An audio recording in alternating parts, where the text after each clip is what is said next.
আসসালামু আলাইকুম ওয়া রাহমাতুল্লাহ। সারা বিশ্বের সংবাদ ৭.৩০ মিনিটে আপনাদের সকলকেই স্বাগত। দেশের প্রধান প্রধান দৈনিক পত্রিকাগুলো তাদের শিরোনামে যে খবরগুলো গুরুত্ব সহকারে ছাপিয়েছে তাই নিয়ে হাজির হলাম আপনাদের সামনে। আশা করি সাথেই থাকবেন। শুরুতেই থাকছে থাইল্যান্ড সফর শেষে ফিরেছেন প্রধানমন্ত্রী শেখ হাসিনা।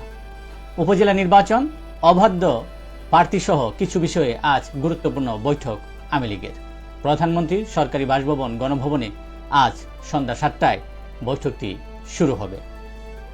উৎকণ্ঠা বাড়াচ্ছে উপজেলা নির্বাচন, আইন শৃঙ্খলার অবনতি, খুনোখুনি, কেন্দ্র দখলের আশঙ্কা, থামছে না আচরণবিধি লঙ্ঘন, প্রত্যাহারের চাপে প্রার্থীরা, ভোটারদের বাধাগ্রস্ত করলে ৭ বছর জেল বলছিলেন নির্বাচন কমিশনার।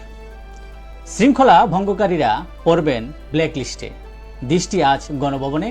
উপজেলা নির্বাচন নিয়ে কঠোর আওয়ামী লীগ। বৃহস্পতিবার পর্যন্ত স্কুল কলেজ মাদ্রাসা বন্ধ, হাইকোর্টের নির্দেশনা। শিক্ষামন্ত্রী সংক্ষুব্ধ, যাবেন আপিলে। চুয়াডাঙ্গায় রেকর্ড ৪৩ ডিগ্রি সেন্টিগ্রেড তাপমাত্রা। তাপ প্রবাহ শেষে শক্তিশালী ঘূর্ণিঝড়ের আশঙ্কা। ইচ্ছাকৃত ঋণ খেলাপিদের তদারকি বাড়ানোর পরামর্শ আইএমএফের। ব্যাংক খাতে ৩ মাসে বেড়েছে ঝুঁকির মাত্রা, বাংলাদেশ ব্যাংকের প্রতিবেদন। কারাগারেও মাদকের আখড়া, দেশে ৬৮ কারাগারে ৪২,৮৩৬ জন ধারণ ক্ষমতার বিপরীতে বন্দী ৮২,০০০। এর একটি অংশ মাদকাসক্ত। অস্তিত্ব সংকটে থাকা বিএনপি সরকারের অস্তিত্ব নিয়ে কথা বলছিলেন আওয়ামী লীগের সাধারণ সম্পাদক, সড়ক পরিবহন ও সেতুমন্ত্রী ওবায়দুল কাদের। অন্যদিকে বিএনপির মহাসচিব মির্জা ফখরুল ইসলাম আলমগীর বলেছেন, দেশ থেকে আইনের শাসন উধাও।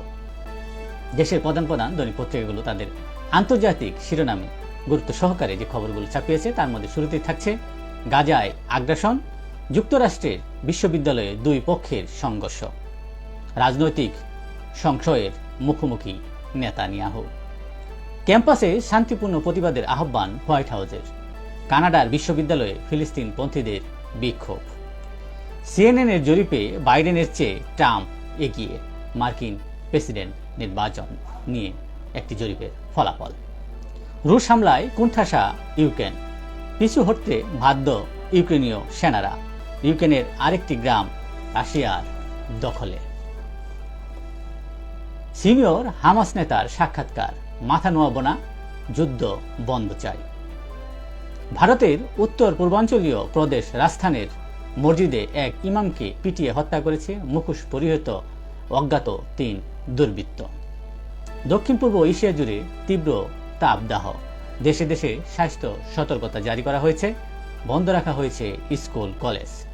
মিয়ানমারে রেকর্ড তাপমাত্রা ৪৮.২ ডিগ্রি সেলসিয়াস।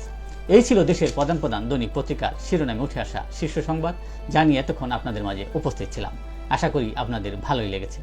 সার্বিক খবরের বিবেচনায় যদি আপনাদের কোনো অভিমত, অভিব্যক্তি, সমালোচনা কিংবা কোনো পরামর্শ থেকে থাকে তাহলে অবশ্যই কমেন্টসে জানাবেন। আপনাদের কমেন্টসের প্রত্যাশায় আজকের মতো এখানে বিদায় নিচ্ছি। আবারও দেখা হবে আগামীকাল ঠিক একইভাবে সারা বিশ্বের সংবাদ ৭.৩০ মিনিটে। সে পর্যন্ত অবশ্যই ভালো থাকবেন, সুস্থ থাকবেন। আসসালামু আলাইকুম ওয়া রাহমাতুল্লাহ। শুভ সকাল সকলকেই।